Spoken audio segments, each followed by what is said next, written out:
Episode kali ini gue pengen ngomongin mengenai Apple. Bukan hanya tentang pencapaian mereka menjadi perusahaan Amerika Serikat pertama yang memiliki valuasi lebih dari 3 triliun US dollar, tapi juga tentang kerugian yang pernah mereka alami di masa lalu. Dan juga gue akan ngomongin mengenai peluncuran produk yang memorable dan juga momen-momen wajib yang penting untuk diingat terutama untuk Apple fanboy.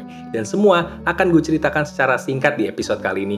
Jadi selamat datang di Weekly Tech History. Oke, kita mulai ngebahas Apple dari hal yang paling menarik dari perusahaan ini, yaitu adalah kondisi finansialnya. Mungkin penting untuk diingat oleh teman-teman, di bulan Agustus 2018, Apple itu pernah menjadi perusahaan Amerika Serikat yang pertama yang valuasinya lebih dari 1 triliun US dollar. Dan itu adalah usaha setelah 42 tahun yang panjang. Akhirnya bisa mencapai prestasi itu. Tapi di Januari 2022 ini, Apple sukses mencatatkan rekor baru dengan menjadi perusahaan Amerika pertama yang memiliki valuasi lebih dari 3 triliun US dollar. Dan ini masih growing terus. Bahkan diprediksi kalau the next trillionnya dari Apple hanya akan makan waktu 16 bulan 15 hari. Jadi semakin cepat dibanding sebelumnya. Eksponensial banget. Dan gue sangat salut mengenai hal ini, karena persaingan lagi keras, pasar lagi nggak stabil, baru recover dari kondisi yang cukup rumit gitu ya, dan bisa mencapai yang seperti ini tuh luar biasa banget. Dan ini pasti karena produk terbaik dari Apple, yaitu adalah kain lap. Ya nggak sih? Kain lap fenomenal itu.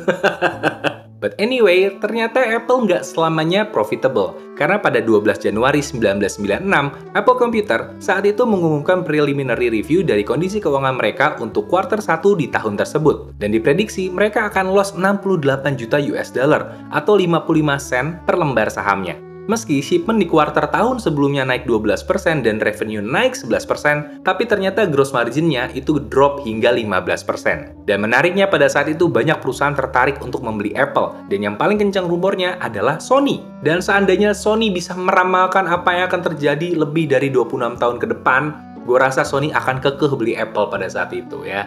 Karena sekarang kondisinya ya kita bisa lihat bersama-sama.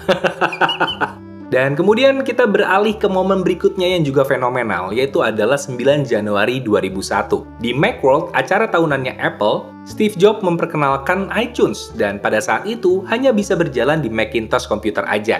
Belum ada tuh iTunes Store ataupun iPod. iTunes generasi awal hanyalah media player biasa, tapi memiliki multimedia content manager yang cukup menarik sehingga cukup disukai oleh banyak orang. FYI, iTunes itu dikembangkan dengan source code berbasis SoundJam MP. Sebuah aplikasi MP3 yang kompatibel untuk Macintosh dan sudah ada sebelumnya. Dan popularitas iTunes baru meningkat beberapa bulan kemudian setelah Apple merilis iPod generasi pertamanya di tahun yang sama.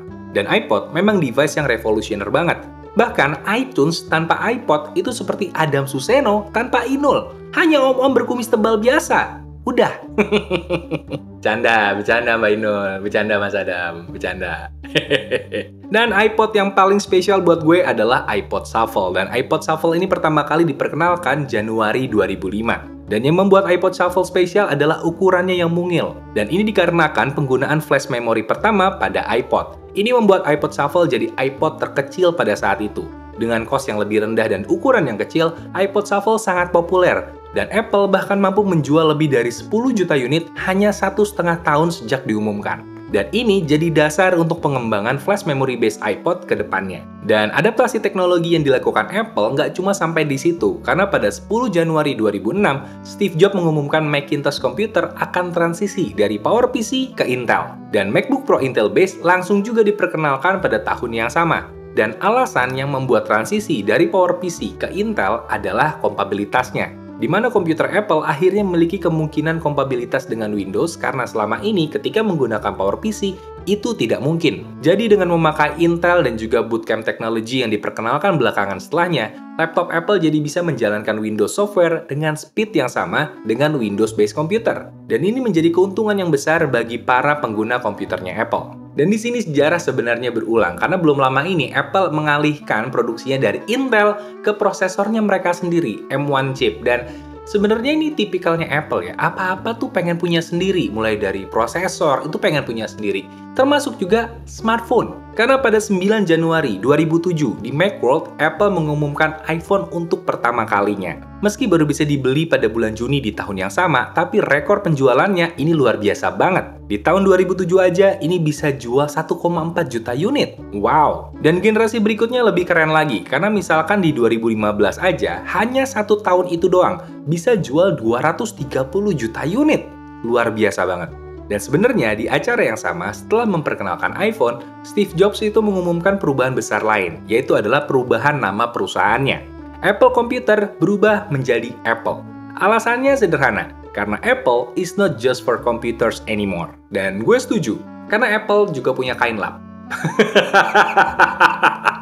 Dan sepanjang perkembangan Apple, sebenarnya sosok yang sangat sentral dan ikonik jelas sekali, yaitu adalah Steve Jobs. Tapi, ada yang berbeda dengan kemunculannya di tahun 2009. Lebih tepatnya pada 14 Januari 2009, ada internal memo di perusahaan Apple yang mengumumkan kalau Steve Jobs akan hiatus atau cuti selama 6 bulan sampai Juni 2009. Dan alasannya adalah kesehatan. Dan belakangan diketahui kalau dia sedang membutuhkan transplantasi liver pada saat itu. Dan selebihnya, seperti yang kita tahu, Steve Jobs sendiri kesehatannya semakin memburuk dan akhirnya meninggal dunia pada 5 Oktober 2011. Dan ini adalah momen yang sangat emosional untuk para pecinta Apple, khususnya untuk para pengagum dari Steve Jobs. Dan termasuk gue sendiri, gue cukup ngefans dengan Steve Jobs, apa yang dia lakukan. Meskipun ada pro dan kontranya terhadap metode bagaimana cara dia bekerja, tapi gue mengagumi apa yang dia hasilkan. So far menurut gue Apple bisa sampai ke titik ini jelas karena Steve Jobs. Dan itulah yang tercatat oleh sejarah. Jadi sekian untuk Weekly Tech History kali ini. Terima kasih yang udah subscribe, udah like video ini, dan udah nonton sampai habis. Terima kasih sekali dan sampai ketemu di Weekly Tech History berikutnya. Dadah!